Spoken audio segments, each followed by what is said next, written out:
औज़ु बिल्लाहि मिनश्शैतानिर्रजीम बिस्मिल्लाहिर्रहमानिर्रहीम सुब्हानल्लाहि व बिहम्दिही सुब्हानल्लाहिल अज़ीम अल्लाहुम्मा सल्लि अला मुहम्मद व आले मुहम्मद व बारिक व सल्लिम व सल्लु अलैहि। डियर स्टूडेंट्स, आज का जो लेक्चर है वो है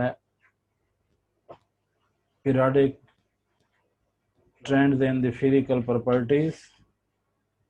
इसमें हमने ये बताना है कि जो एटम हैं उनके जो खसूसियात होती हैं, एलिमेंट्स की प्रॉपर्टीज़ या फिज़िकल प्रॉपर्टीज़ जिनसे हम पहचान कर सकते हैं, जो एलिमेंट टू एलिमेंट वेरी करती हैं प्रॉपर्टीज़, तो वो पीरियड में किस तरह वेरी होती हैं और ग्रुप में किस तरह वेरी होती हैं, ये हम यहाँ पे जो है वो डिस्कस कर रहे हैं।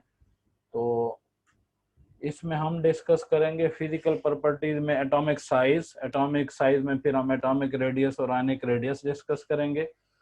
Ionization energy, electron affinity, metallic और नॉन मेटेलिक करेक्टर, मेल्टिंग और बॉइलिंग पॉइंट्स और ऑक्सीडेशन स्टेट, इलेक्ट्रिकल कंडक्टेंस और हाइड्रेशन एनर्जी। तो आज का जो पहला टॉपिक है वो एटॉमिक साइज है। एटॉमिक साइज सबसे पहला पॉइंट जो है वो तारीफ है, डेफिनेशन है, और वो डेफिनेशन में आप बताएंगे कि जो एटॉमिक रेडियस होता है ये क्या होता है। आप ये देखें कि एटम का जो न्यूक्लियस होता है उसके सेंटर से लेकर और आउटर मोस्ट शेल तक जो फासला होता है उसको हम एटॉमिक रेडियस कहते हैं। और अगर दो एटम्स आपस में कोवलेंट बॉन्ड के जरिए जुड़े हुए हों तो दोनों के सेंटर के दरमियान जो फासला होता है उसको कहा जाता है बॉन्ड लेंथ या बॉन्ड डिस्टेंस, जैसा कि आपने फर्स्ट ईयर में पढ़ा हुआ है। तो वो बॉन्ड लेंथ या बॉन्ड डिस्टेंस जो होता है दो एटम्स के दरमियान, उस फासले को अगर हम दो पे डिवाइड कर लें तो फिर हमारे पास जो रिजल्ट आता है, जो हाफ आता है उन दोनों का फासले का, वो एटॉमिक रेडियस कहलाता है। तो दो डेफिनेशन हो गई, एक तो औसत फासला न्यूक्लियस और आउटर मोस्ट शेल के दरमियान, और एक तारीफ जो आपको बताई है वो दो एटम के बॉन्ड लेंथ के जो हाफ या निस्फ लिया जाता है उसको हम कहते हैं, वो भी एटॉमिक साइज देता है। अब आ जाता है कि पीरियड में एटॉमिक साइज क्यों कम होता है और ग्रुप में साइज क्यों बढ़ता है, ये हमने बताना है। तो ये हमने फर्स्ट ईयर में चैप्टर नंबर 6 में पढ़ा हुआ है, अब ये दोबारा रिवाइज हो रहा है। तो अगर हम बात करें इसके एटॉमिक रेडियस के लिहाज से, तो पीरियड में ये इसलिए डिक्रीज होता है क्योंकि जो जो हम लेफ्ट टू राइट जाते हैं तो लेफ्ट टू राइट मूव करने से जो एटॉमिक नंबर होते हैं वो बढ़ रहे होते हैं। उसकी मिसाल मैं ऐसे देता हूँ जैसे lithium, beryllium, boron, carbon, nitrogen, oxygen, fluorine और नियान, ये हैं। अब इनके एटॉमिक नंबर बढ़ रहे हैं ना, लिथियम का 3, बोरान का 4, बेरिलियम का 5 और कार्बन का 6, ऑक्सीजन का नाइट्रोजन का 7, ऑक्सीजन का 8, फ्लोरीन का 9 और नियान का 10। तो जैसे जैसे एटॉमिक नंबर बढ़ते हैं लेफ्ट टू राइट, तो वैसे वैसे एटॉमिक नंबर के बढ़ने के साथ प्रोटॉन और न्यूट्रॉन जो होते हैं उनकी तादाद भी बढ़ती है। ठीक है, एटॉमिक नंबर बढ़ने से इलेक्ट्रॉन और प्रोटॉन की तादाद बढ़ती है, लेकिन शेल की तादाद सेम रहती है। जैसे लिथियम का एटॉमिक नंबर है 3, तो उसके पहले मदार में कितने इलेक्ट्रॉन होंगे? 2, दूसरे में 1, शेल कितने हो गए? 2। आखिरी इसी पीरियड का एलिमेंट है नियान, तो नियान जो है उसका एटॉमिक नंबर 10 है, उसके पहले मदार में 2 और दूसरे में 8, तो कितने हो गए? 2 शेल हो गए। शेल की तादाद में पीरियड में इजाफा नहीं हो रहा है, शेल वही सेम है। तो अब क्या चीज बढ़ रही है? न्यूक्लियस के अंदर जो प्रोटॉन्स होते हैं उनकी तादाद बढ़ रही है। फर्क है, लिथियम का एटॉमिक नंबर 3 है तो इसके न्यूक्लियस में 3 प्रोटॉन है, न्यूक्लियर चार्ज 3 है, पॉजिटिव चार्ज 3 होगा यहाँ पे। और जो नियान है उसका एटॉमिक नंबर अगर 10 है तो उसके अंदर प्रोटॉन की तादाद 10 है, पॉजिटिव चार्ज 10 है, मतलब उसके अंदर 10 गुना है, लिथियम के अंदर 3 गुना है। तो जिसमें पॉजिटिव चार्ज ज्यादा हो वहां न्यूक्लियर चार्ज ज्यादा होता है, जहां न्यूक्लियर चार्ज ज्यादा हो वहां न्यूक्लियस की जो कशिश होती है इलेक्ट्रॉन को अपनी तरफ खींचने की, वो ज्यादा होती है। और जैसे जैसे वो कशिश बढ़ती जाएगी न्यूक्लियर चार्ज के बढ़ने से इलेक्ट्रॉन अंदर की तरफ आएंगे तो साइज सुकड़ जाएगा, श्रिंक हो जाएगा, साइज कम हो जाएगा। तो इसका मतलब है कि हमें दो रीजन यहाँ सामने आई हैं, एक ये कि नंबर ऑफ शेल सेम रहते हैं, न्यूक्लियर चार्ज बढ़ने की वजह से जो इनवर्ड पुलिंग ऑफ शेल है वो बढ़ जाती है जिसकी वजह से साइज कम हो जाता है।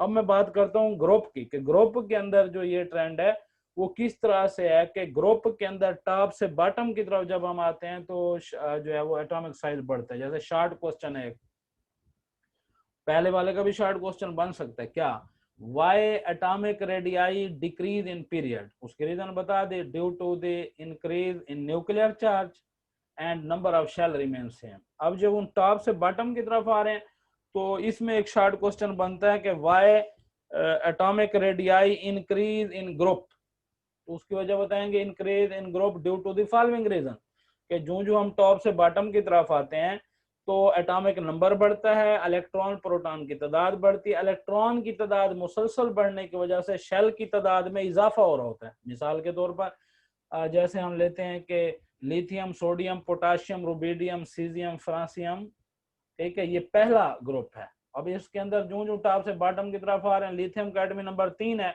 सोडियम का 11 है, पोटाशियम का 19 है, ठीक है। तो जो टॉप से बॉटम की तरफ आ रहे हैं एटॉमिक नंबर बढ़ रहा है। एटॉमिक नंबर बढ़ने की वजह से क्या होगा कि इलेक्ट्रॉन की तादाद में मुसलसल इजाफा होगा, शेल की तादाद बढ़ेगी टॉप से बॉटम की तरफ। जो इलेक्ट्रॉन्स की तादाद बढ़ रही है, शेल बढ़ रहे हैं, तो आपको पता है जैसे जैसे शेल बढ़ते जाएंगे वैसे वैसे एटम का साइज बड़ा हो जाएगा। एक यहाँ पे हम इफेक्ट बताते हैं शील्डिंग इफेक्ट, वो भी बढ़ता है, क्योंकि जैसे जैसे शेल की तादाद में इजाफा होगा न्यूक्लियस से शेल दूर होते जाएंगे, और नतीजा ये निकलेगा कि न्यूक्लियस के इलेक्ट्रॉन पर जो कशिश है वो कम हो जाएगी, और उसका नतीजा ये निकलेगा इलेक्ट्रॉन लूजली हेल्ड होंगे, तो उनमें जो शील्डिंग इफेक्ट है वो इंक्रीज हो जाता है। तो शील्डिंग इफेक्ट इंक्रीज होने की वजह से हम कहते हैं कि जो एटॉमिक साइज होता है वो बढ़ जाता है, और रिपल्शन इलेक्ट्रॉन के दरमियान बढ़ती है। जाहिर बात है जब इलेक्ट्रॉन इलेक्ट्रॉन को रिपेल कर रहे होंगे तो इलेक्ट्रॉन बाहर की तरफ जाएंगे, तो जब बाहर की तरफ जाएंगे शेल भी बाहर की तरफ जाएंगे तो साइज इंक्रीज हो जाता है। तो ये है एटॉमिक साइज ग्रुप में क्यों बढ़ता है। दो रीजन बताई हैं, एक शेल की तादाद में इजाफा, increase in number of shell, और दूसरा increase shielding effect, decrease the nuclear charge. ये वो वजूहत हैं जिनके बेस पर जो है वो ग्रुप के अंदर एटॉमिक साइज जो होता है वो डिक्रीज होता है। ये हमारे पास दो शॉर्ट क्वेश्चन थे। अब हम आगे बढ़ते हैं, फिर हमारे पास एक और रेडियस आ जाता है जिसको हम कहते हैं आयनिक रेडियस, ठीक है। आयनिक रेडियस ये भी हमने क्लास फर्स्ट ईयर में पढ़ा हुआ है, इसलिए हमने यहाँ पे शॉर्ट लिखा है, इसके रीजन को मेंशन नहीं किया, आपको समझाया जा रहा है, ये टॉपिक हमने पहले फर्स्ट ईयर में पढ़े हुए हैं। तो आयनिक रेडियस जो होता है ये क्या होता है, जिस तरह आप एटम कहते हैं उसकी जगह लफ्ज अगर वर्ड आयन यूज कर लें, तो आयन के न्यूक्लियस और आउटर मोस्ट शेल के दरमियान जो एवरेज डिस्टेंस होगा, न्यूक्लियस और इलेक्ट्रॉन के आउटर मोस्ट शेल के दरमियान जो एवरेज डिस्टेंस होगा उसको हम एटॉमिक आयनिक रेडियस कहेंगे, लेकिन लफ्ज यहाँ एटम नहीं यूज करेंगे, आयन यूज करेंगे। तो हम ये कह सकते हैं पिछली डेफिनेशन जो हमने पढ़ी थी कि the average distance between nucleus and outermost shell of an ion, ion, तो उसको हम आयनिक रेडियस कहेंगे, ठीक है। या अगर आयन का साइज जो है वो स्फेरिकल है तो उसका जो डिस्टेंस होगा वो भी आयनिक रेडियस कहलाएगा। अब हम आ जाते हैं केटाइन कैसे बनता है। देखो किसी एटम में से जब इलेक्ट्रॉन निकल जाता है तो उस वक्त उस पे पॉजिटिव चार्ज आ जाता है, उसको हम कहते हैं केटाइन। और एनाइन की आपने डेफिनेशन पढ़ी हुई है कि जब किसी एटम में से इलेक्ट्रॉन गेन होता है किसी एटम में तो उस पे नेगेटिव चार्ज आ जाता है, उसे हम एनाइन कहते हैं। तो जैसे सोडियम में से इलेक्ट्रॉन निकल जाए तो सोडियम पॉजिटिव आ जाता है, और क्लोरीन में इलेक्ट्रॉन दाखिल हो जाए तो उसमें Cl नेगेटिव हो जाता है, ठीक है। तो ये जो है इस अच्छा, तो आयनिक रेडियस की जो बात कर रहे थे, आयनिक रेडियस में अब ट्रेंड इन पीरियड टेबल में केटाइन का जो साइज होता है वो हमेशा न्यूट्रल एटम से छोटा होता है, ठीक है।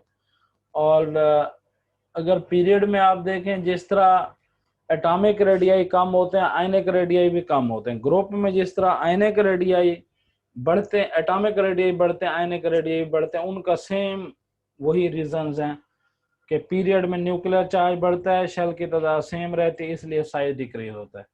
और ग्रुप में वही नंबर ऑफ शेल बढ़ते हैं, शील्डिंग इफेक्ट बढ़ता है, और न्यूक्लियर चार्ज कम होता है, इस वजह से ग्रुप के अंदर जो है वो एटॉमिक साइज कम होता है।